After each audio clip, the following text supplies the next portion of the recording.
Oke, kalau berbicara mengenai Adam, naskah yang paling akurat yang berbicara mengenai Adam itu apa? Taurat. Di dalam Taurat, ya, yang dijanjikan Allah kepada Adam ketika penciptaan dan kejatuhan setelah penciptaan itu apa? Kan Mesias. Mesias itu bahasa Yunaninya apa? Kristos. Berarti Tuhan menjanjikan Kristos kepada Adam. Artinya Adam percaya kepada Kristos yang akan datang. Ada nggak pribadi yang bangkit selain Kristus dalam sejarah? Tidak ada. Mau tanya ini, apa namanya? Agama yang tertua menurut Kak Elia siapa? Agama yang tertua? Mungkin kalau di dunia ini mungkin Hindu ya. Kalau keagamaan yang tertua itu mungkin Hindu. Gitu. Terus kalau secara logika aku kan, agama yang tertua itu berarti agama yang pertama kali ada, otomatis baru adalah agama-agama baru, bener nggak? Nah, terus kenapa agama baru ini datang tidak, gimana maksudnya, tidak mengikuti agama yang tertua aja? Agama yang tertua gini, agama yang tertua. Kamu mendefinisikan agama itu apa? Lalu yang kamu maksud yang tertua itu nominanya kah atau realitanya? Ini harus kamu pahami. Agama tertua, secara nomina mungkin Hindu yang tertua. Tapi secara realitanya yang tertua itu apa? Pasti yang ada di zaman Adam. Nah, di zamannya Adam apa janji yang diberikan kepada Adam? Kan Mesias. Berarti Adam percaya kepada Mesias yang akan datang nggak? Oke, kalau berbicara mengenai Adam, naskah yang paling akurat yang berbicara mengenai Adam itu apa? Taurat. Di dalam Taurat, ya, yang dijanjikan Allah kepada Adam ketika penciptaan dan kejatuhan setelah penciptaan itu apa? Kan Mesias. Mesias itu bahasa Yunaninya apa? Kristos. Berarti Tuhan menjanjikan Kristos kepada Adam. Artinya Adam percaya kepada Kristos yang akan datang. Memang kata Kristen di waktu itu belum ada nominanya, tapi realitanya udah ada nggak mempercayai Kristus yang akan datang? Padahal Kristen untuk pertama kalinya disebut di Antioquia oleh rasul-rasul. Tapi kenapa Adam secara realitanya itu sudah percaya akan Mesias yang akan datang, yang adalah keturunan perempuan yang akan meremukkan kepala ular, dan ular itu akan meremukkan tumitnya? Ada nggak di Hindu begitu? Nggak ada. Nah, berarti secara nomina mungkin Hindu yang tertua, tapi secara realita yang tertua siapa? Kristen ya? Ya Kristen. Karena Adam itu percaya kepada Mesias yang akan datang. Tuhan nggak kasih agama kepada Adam. Nggak ada Tuhan bilang, Adam, inilah agama yang kuridoi. Nggak ada. Yang Tuhan janjikan kepada Adam itu, aku akan memberikan seorang Mesias yang akan datang, keturunan perempuan, yang hanya dari perempuan. Siapa yang hanya dari perempuan? Adam, Tuhan Yesus. Jadi kalau ada orang bertanya, saya akan secara jujur mengatakan agama tertua itu secara nomina pasti Hindu. Tapi realitanya, jadi bedakan nominanya, bedakan realitanya. Gitu. Jadi yang sejarah, pelajaran kita belajar sejarah itu benar, karena itu benar karena itu history by nominanya. Ya mereka mempelajari histori karena nominanya ada kan. Tapi coba saya tanyakan sama kamu, di dalam perjanjian lama, sejarah-sejarah yang ada di perjanjian lama, di mana si Yesaya menubuatkan ini, si Musa mengatakan ini, itu merujuk kepada siapa? Aku nggak tahu. Cerita Kristen buta, jadi nggak tahu Mesias itu apa tuh, nggak ngerti. Cuman mau ini apa namanya, menurutku aja realitanya gitu kan. agama tertua itu kan ya mungkin secara nominal kan Hindu, terus ada lagi Kalau realitanya pasti kekristenan. Realitanya kekristenan. Karena kalau kita menarik jalurnya Adam, kita coba ya, kalau kita mengikuti kalendernya orang Ibrani.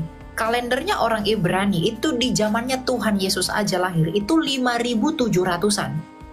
Sampai sekarang itu hampir 8.000. Nah, kalau kita mengikuti perhitungan mereka, yang tertua tetap janji itu dong.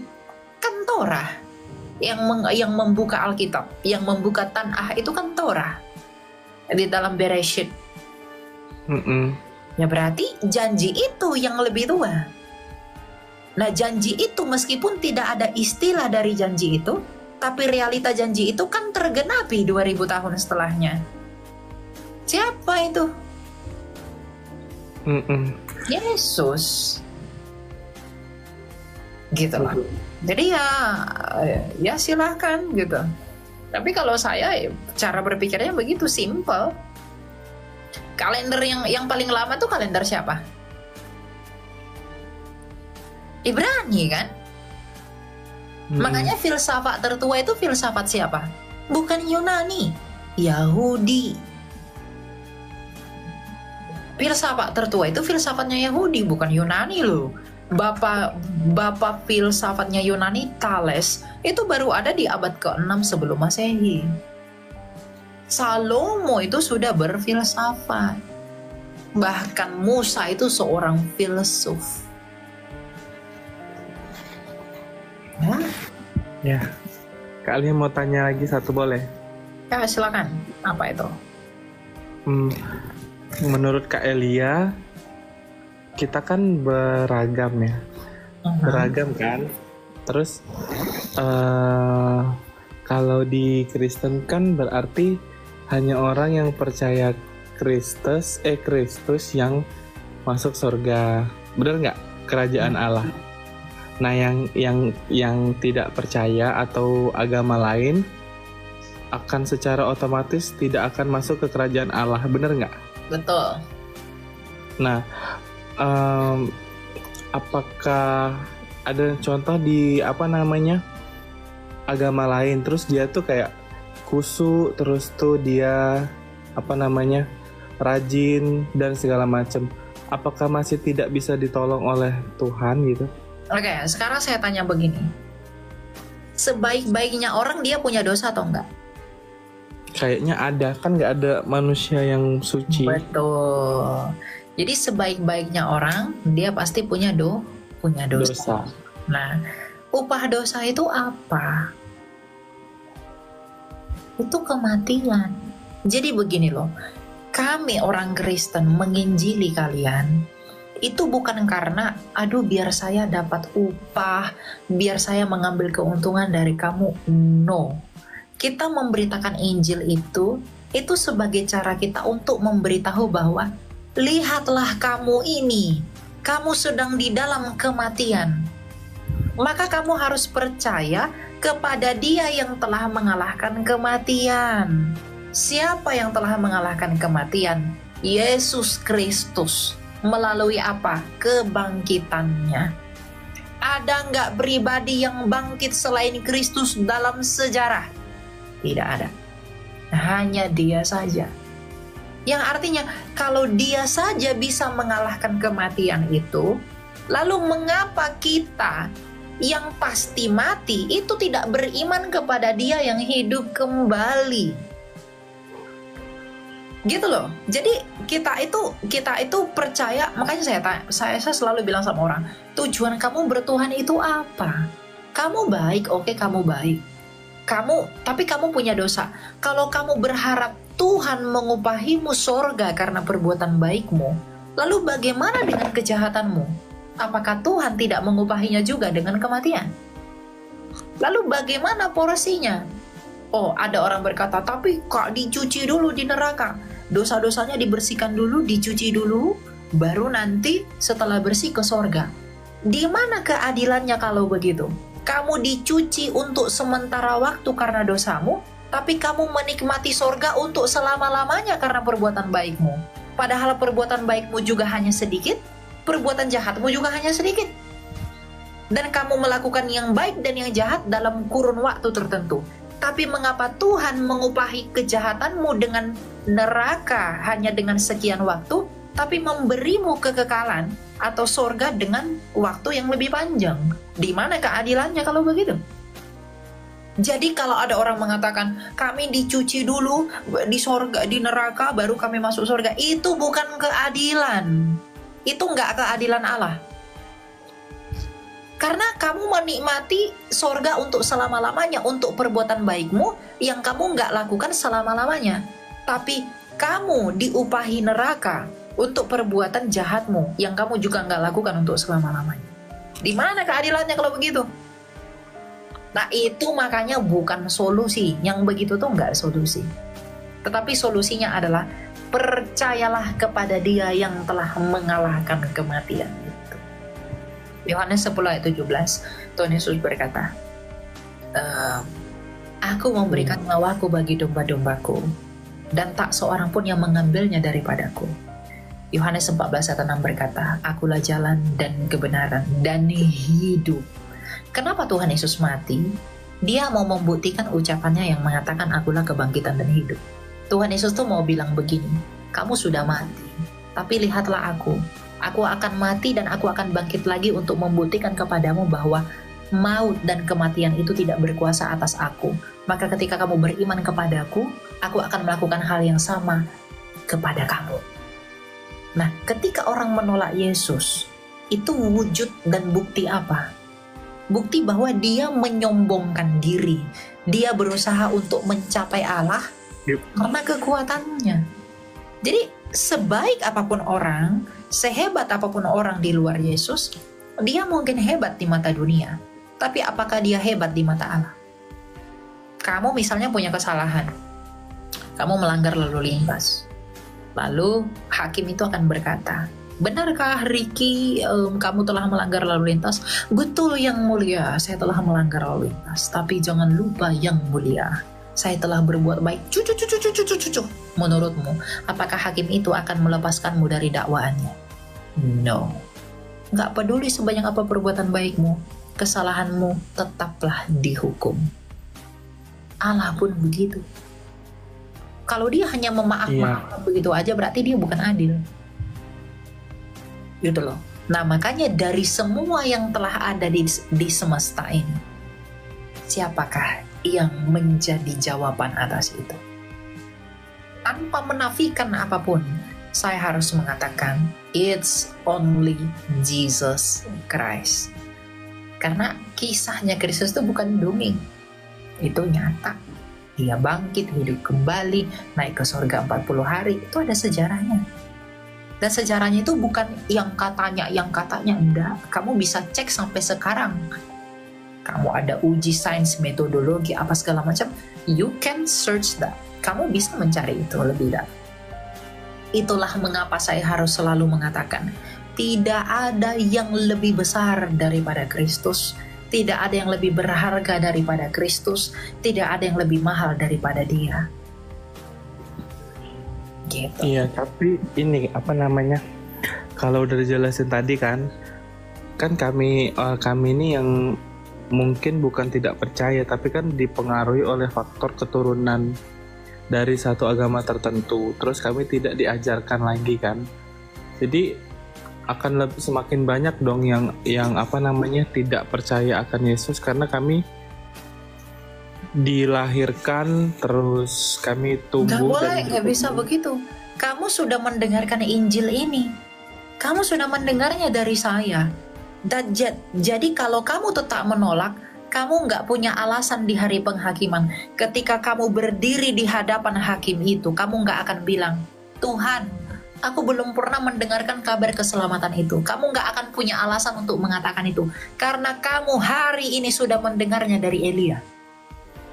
Makanya untuk itulah Tuhan Yesus dalam Matius 28 ayat 18-19 dia berkata apa? Pergilah ke seluruh bangsa, jadikanlah semua bangsa muridku, baptislah mereka di dalam nama Bapa dan Anak dan Roh Kudus. itu Tuhan Yesus perintahkan sesuai dengan kehendak Allah, bahwa kehendak Allah adalah mengkehendaki semua orang diselamatkan di dalam siapa? Di dalam Yesus. Kisah Rasul 4 ayat 12. Tidak ada keselamatan selain di dalam nama Yesus di bawah kolongan itu. Jadi makanya kita tuh menginjili, ada yang menginjil sampai ke desa-desa apa segala macam. Kamu pikir kita dapat apa? Kita dapat duit gitu? Emang kamu pikir rasul-rasul itu dapat duit? Mereka jadi kaya gitu dengan menginjili orang?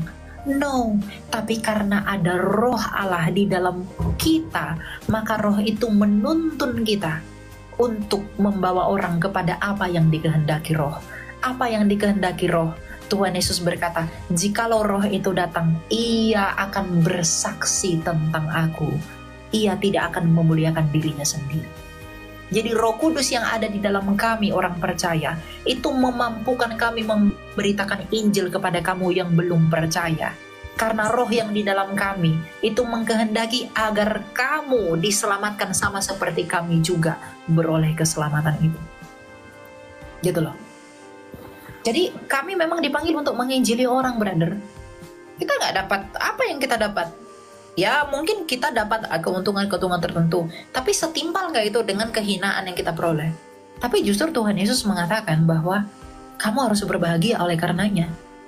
Lagi pula begini, satu-satunya ajaran di dunia ini yang menentang human desires itu hanya kekristenan.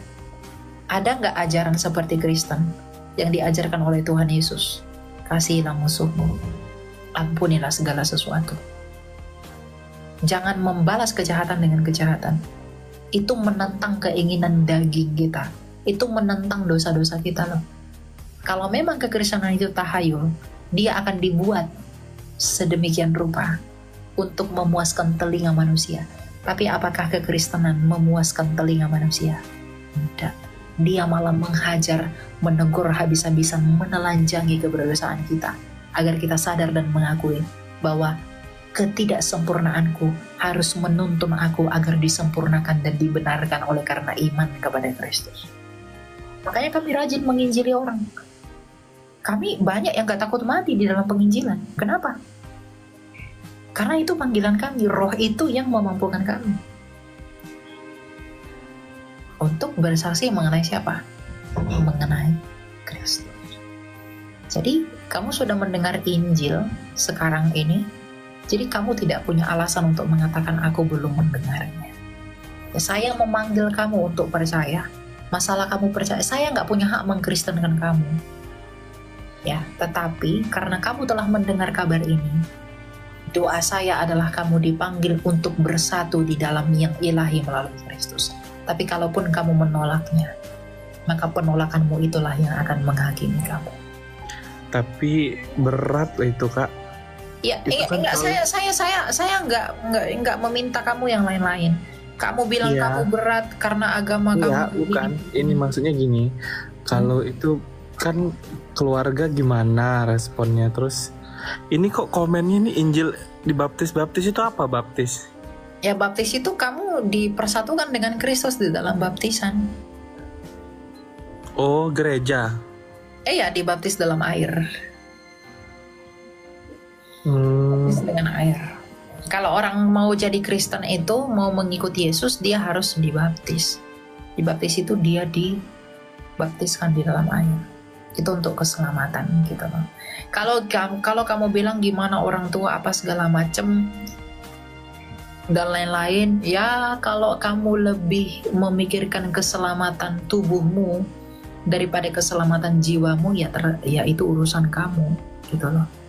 Karena saya lihat banyak orang juga, orang yang dulunya bukan Kristen, sangat dibenci orang tuanya karena jadi Kristen, tapi pada akhirnya orang tuanya mengasihi dan menerima dia ketika dia sudah menjadi Kristen. Kenapa? Karena buah-buah hidupnya itu berbicara tentang siapa dia. Makanya orang jadi Kristen itu berbicara tentang pertobatan. Penolakan oleh dunia itu biasa. Yesus Kristus kami saja itu ditolak oleh dunia ini, padahal dia yang punya dunia ini. Kalau dia saja ditolak oleh ciptaannya sendiri yang dia buat,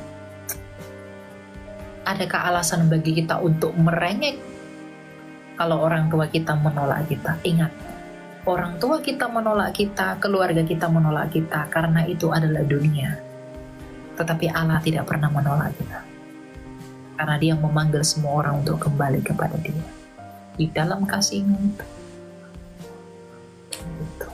Jadi kamu sudah mengerti, kamu sudah paham Injil itu yang begini.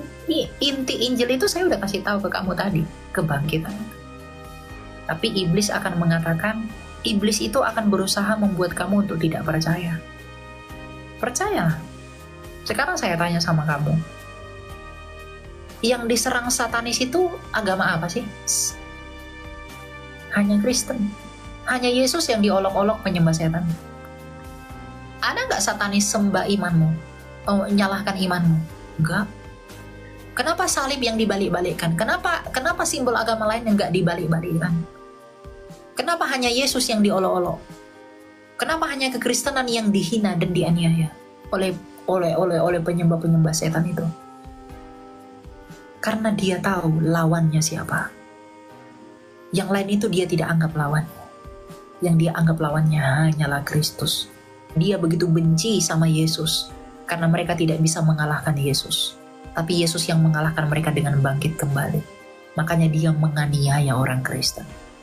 Karena dia tidak bisa menganiaya Allah, maka dia menganiaya hak miliknya Allah, yang dikasihi Allah, yaitu orang Kristen. Gak ada yang diserang satanis itu, gak ada yang nyerang agama lain selain Kristen.